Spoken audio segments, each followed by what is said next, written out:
Alex and Christy.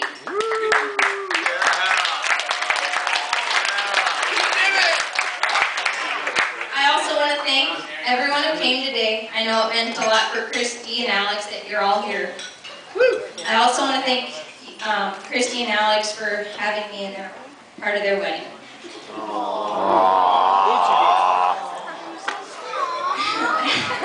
As you both know, I've been extremely nervous to give this speech, so I'm going to keep it relatively short. First of all, at the risk of sounding too cliche, Alex, welcome to the family. One of the first times I met you may remember that night. Christy had to write a paper and the two of us went out with your friends for $2 pictures. I knew we'd be good friends, and now we're family, and I couldn't be more glad about that. As you well know, Alex, Christy is a lot of fun, but a bit crazy, and I know you'll have a lot to laugh about. When I was searching the internet to try to find a way to make this speech as painless as possible, I came across a quote that I thought was appropriate for Christy and myself. It said, "If you don't understand how a woman could both love her sister dearly and want to wring her neck at the same time, you are probably an only child." Truth be told, most of my childhood was spent trying to separate myself from my sister. There was very little that Christy and I did that wasn't with each other. We shared a room, we had the same friends, and we played the same sports. We even have the same middle name. What's wrong with that? To Mom, Dad, and Matt, we were collectively known as the girls. But we're individuals, we would say. Katie and Christy, not the girls. It took most of our childhood, but I guess it could be said that we finally won our battle to be individuals. I went to school in another state.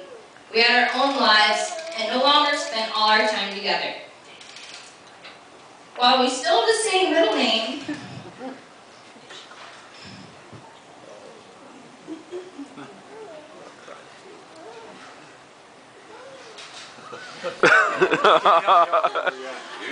You can do it, Katie! Come on! You can do it! today we no longer have the same initials.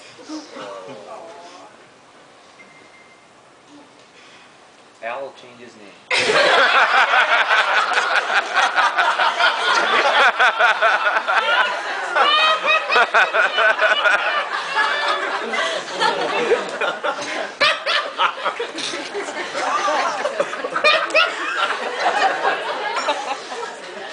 It may be a little bittersweet to think that part of life is over. But in my searching, I found a second quote that I also felt was fitting. It said, "A sister is a little bit of childhood that can never be lost." Now, most of you who know us both would probably agree that we could not be more different. And maybe that's true. But I know we're really not that different. We both kind of love being the girls. We both are very glad to have each other. And of course, we both want the very best for each other. And I'm so happy she has that with Alex. So now we propose a toast to the newlyweds, Alex and Christy.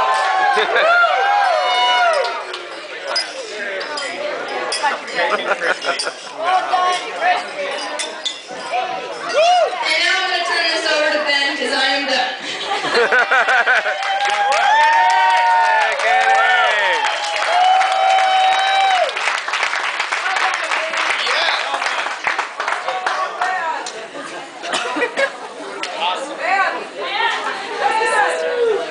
I don't tear up. I'm going to start out with Alex. I first met Alex as he was walking down the aisle onto the bus. And he had his little backpack on and his little cattail. I thought, oh no. But I looked out the window, and there was 2 dirt bikes sitting in his yard. And I knew we were going to be friends.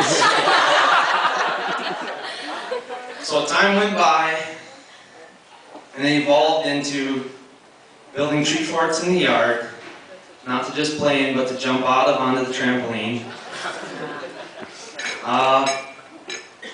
Let's see.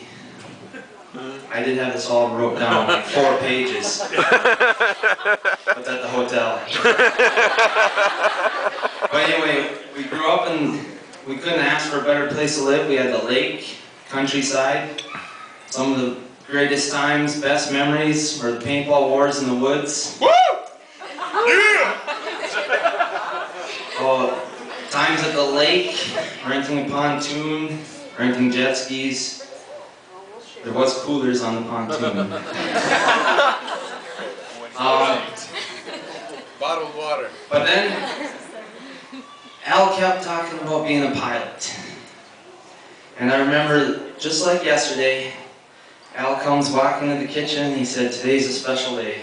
And I thought.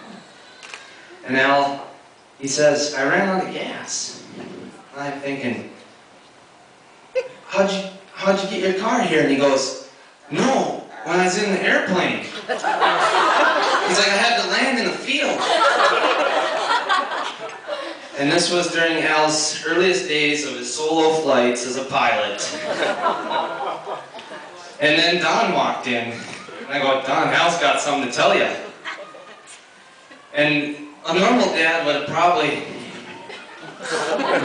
grounded him or no longer let him take flight lessons or something, but one of Don's famous words is, "Way to go, Al." And I thought at that time, this is a turning point in Al's life. He's going to discontinue his plans of being a pilot.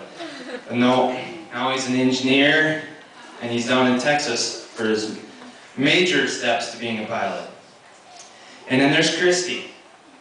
I first met Christy at it was formal. Everyone showed up dressed real nice. It's right outside Al's house, a grill going, a whole bunch of beverages on the table. And Christy's just the nicest, talkative, "Hi, I'm Christy," and she was happy to be there with Al. And she's really happy to be here today. And I always remember that we were out on the boat. Christy wanted to learn how to wakeboard. And so we said, "Right on." Everyone jumps in the water, swim around a little bit. Okay, it's Christy's turn. And after several attempts, she still wanted to learn how to wakeboard. And then she got up. And Christy's up, she's wakeboarding. And I think she could have went a lot further, but she was so excited that she was up that she crashed. But I'll never forget your face. When she got up, it was sheer excitement. And it's the same way you are today. After that, I thought, Al and Christy, you're meant to be together.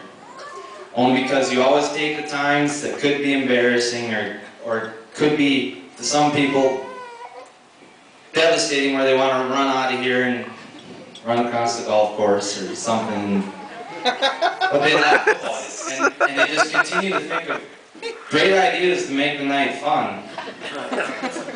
So I wish the best for both of you, and it was an honor to be up here, and I got to hand the mic to Mr. Harrington.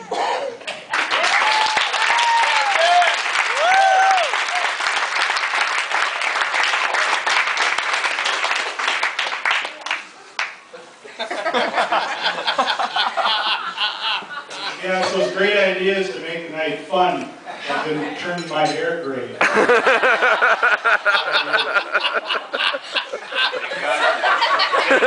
Grecian formula, yeah? Well, once again, I want to, thank everyone for coming tonight. Many people have come up to me and said, "Oh, this is such a great wedding, and everything went so well." And for those of you who ever planned a wedding, you know that it just doesn't happen. It takes a lot of planning, and a lot of decision making, and a lot of coordination, and a lot of frustration, and just a lot of hard work. And